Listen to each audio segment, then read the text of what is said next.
Heroes! Hey everybody, it's Tripl-L, and now let's talk some My Hero Academia. So guys, this video is going to be a bit of a follow-up to the previous chapter video. It inspired a lot of theorizing for people in the community, and just everyone's up in an uproar about it.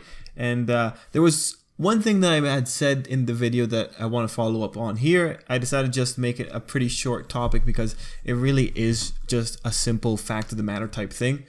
And then once I do that part, I will talk about the reaction to the previous video and what comments people are saying.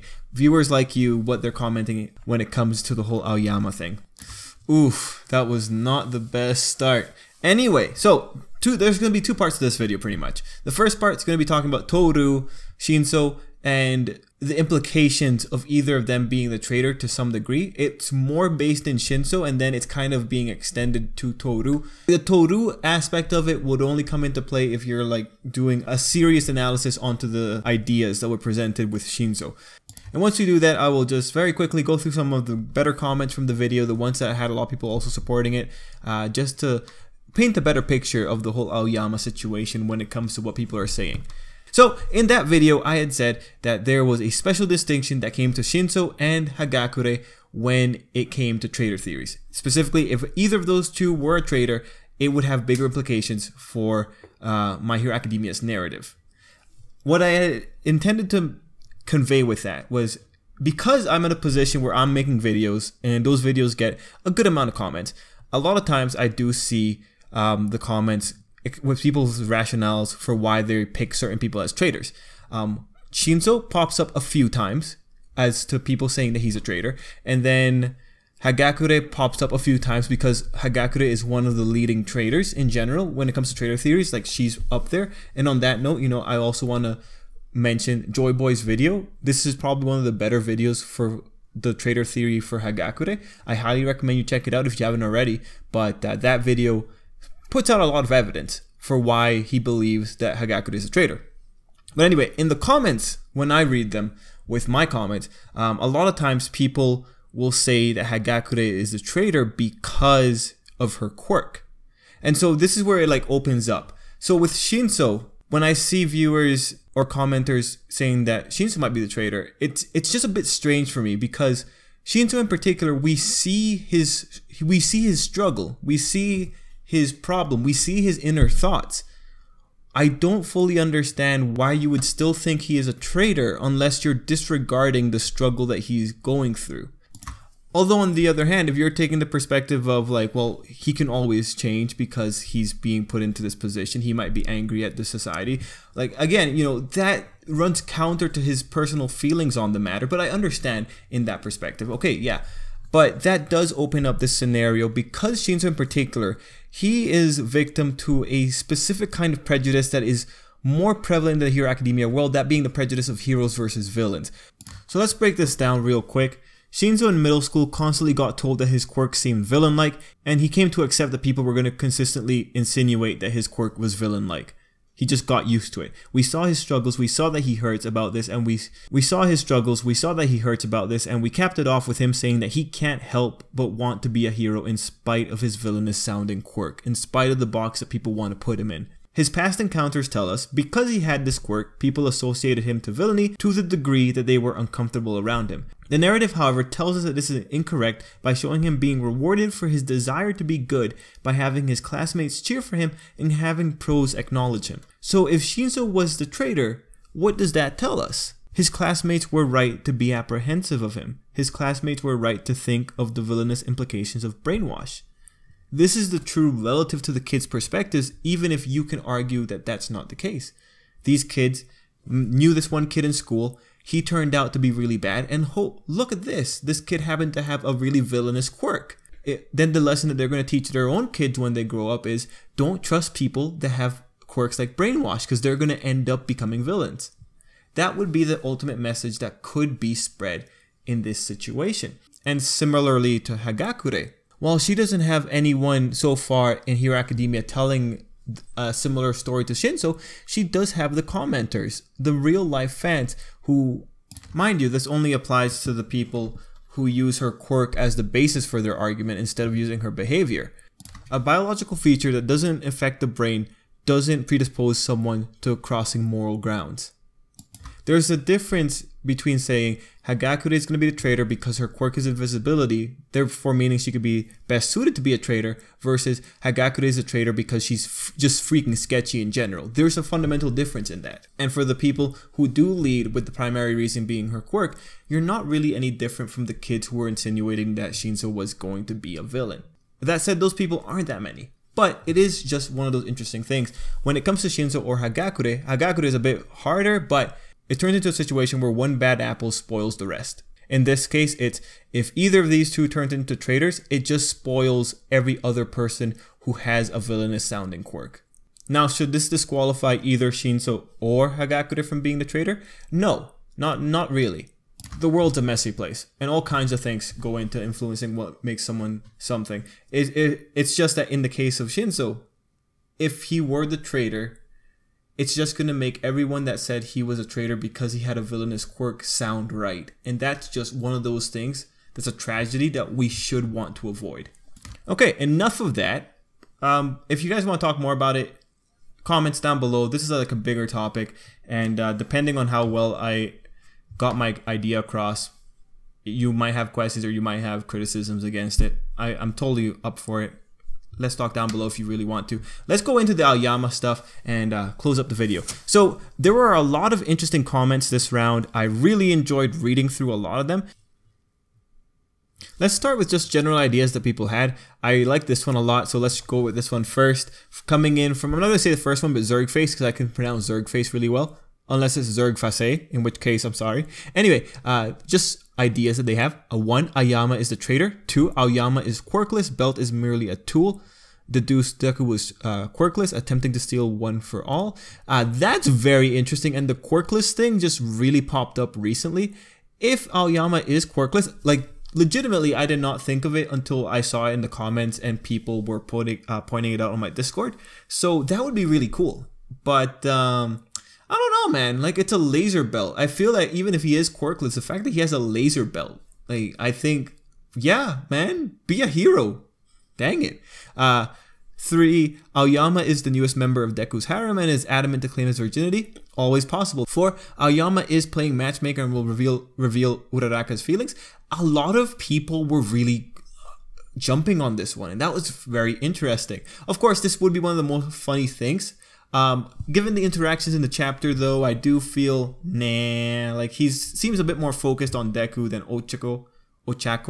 I'm trying to get the pronunciation right. Anyway, yeah, very interesting little thing, though. And 5, Ayama is jealous that Deku is the star of the show. Can't fathom he isn't, given that he literally can't stop twinkling. Wants inside knowledge on how to be a cool kid. So this one is the one that I'm also kind of leaning towards. I see it as a case of Ayama sees Izuku as so incredible and he just doesn't understand what he has to do to get to that level. It could just be this thing that Ayama wants to be as good as Izuku. Let's move on to other ideas. And we have one here from Vivio CA2.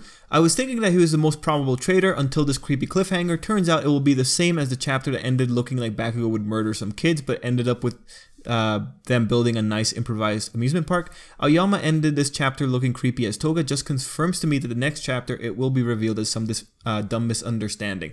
I totally agree with that. I think that's what's most likely to happen, just because it's just a nice bait and switch, right? It's just, I think the author's taking us for a ride. But then there's the people who also took it a little bit step further, and I also mentioned this in the video, and that was the idea of misdirection.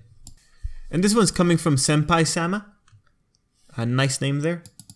I feel like Horikoshi is making us believe Ayama is a traitor, but later revealed Toru as a traitor instead. The misdirection, and then we go into a bigger misdirection one. Here from Andrea Brocade. I don't know how to pronounce that. Anyway, I really don't think Ayama is a traitor. He has some moments I thought this contradicted, and I still think Toru is a traitor. Joy Boy made a video, which we mentioned, which confirmed her suspicions. Plus, we see Ayama with his family a while back, and I feel he wouldn't do that if he was a traitor. So this is like starting to tell us a few things, and we're going to get into that part in a few moments.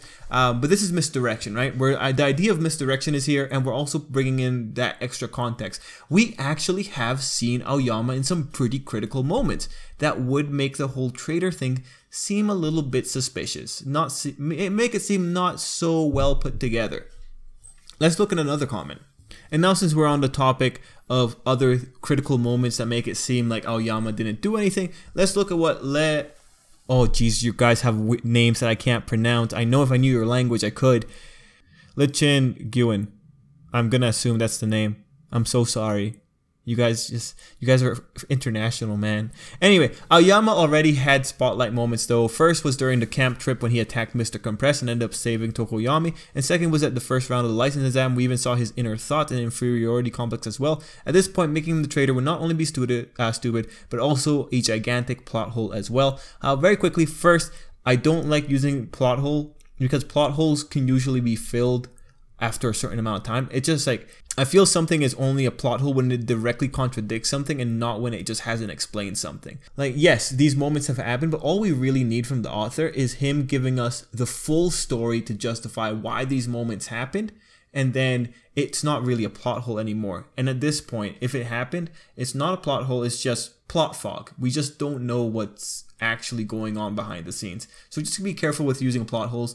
This isn't one of those cases, I believe. But that said, very good points. These are the critical moments that we have to remember. Ayama has acted in the interest of the class before, and as Andrea pointed out, we have seen him react before as well.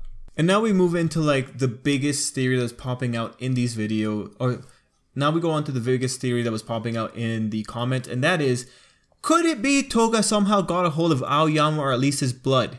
So this is coming from Norbe Sattler. I am so sorry if I mispronounced. Holy. And then we had a follow-up which I thought was funny from Iman Keha. Holy shit, I thought I was the only one because the way he approached Izuku is similar to Himiko as disguised as Kami in the exam arc. Man, my pronunciations are so off today. Anyway, this was interesting. I did not think of this at all until I started seeing your guys' comments, and I thought they were really interesting. And there's a few more that kind of elaborate on it a little bit more. Norbe Sattler, again, went off to talk about the opportunities of when Toga could have acted, and that's like Ayama is off screen more often than on screen, so there's plenty of opportunities. While living on campus cuts down on the time the children are vulnerable, they still go out from time to time, and until the whole rumble with the attack on the Yakuza compound, they also went out for their internships. We saw Deku, who the UA knows to be one of the main targets of the League of Villains, go from the UA compound to meeting with the pro heroes completely unguarded. If his fellow students had taken the same route, if his fellow students hadn't taken the same route, he's been completely alone even. And if they are that careless about Deku's, I can't imagine that they would guard Ayama on his way between the UA compound and the hero office where he has an internship. At that point, it's like also, it's a question of the security for UA. That's what I really took away from that comment. It's a really good comment otherwise. And this is just going back into the Toga issue. Really, there's nothing stopping Toga from getting Ayama's blood except for UA security, and we already know that Toga is at least effective at infiltrating and removing a element while also not bringing much suspicion to herself. When you look at the chapter, in the context of the chapter, there's really nothing stopping Toga from grabbing Ayama between the time we see him in class and then 1 a.m. in the morning. There's nothing stopping Toga getting involved at that moment. But it'd be extremely hard. And one of the comments, there was another comment on there that I don't think I have, but I pretty much just said that there's the chances that Toga got it before and that the Ayama that we saw in the class was Toga. Very unlikely, because it's unlikely that Toga can actually mimic Ayama's eccentric behavior. Still, it was a very good comment. And that was pretty much the end of the comments that I thought were really interesting, except for one, but we'll leave that for the end.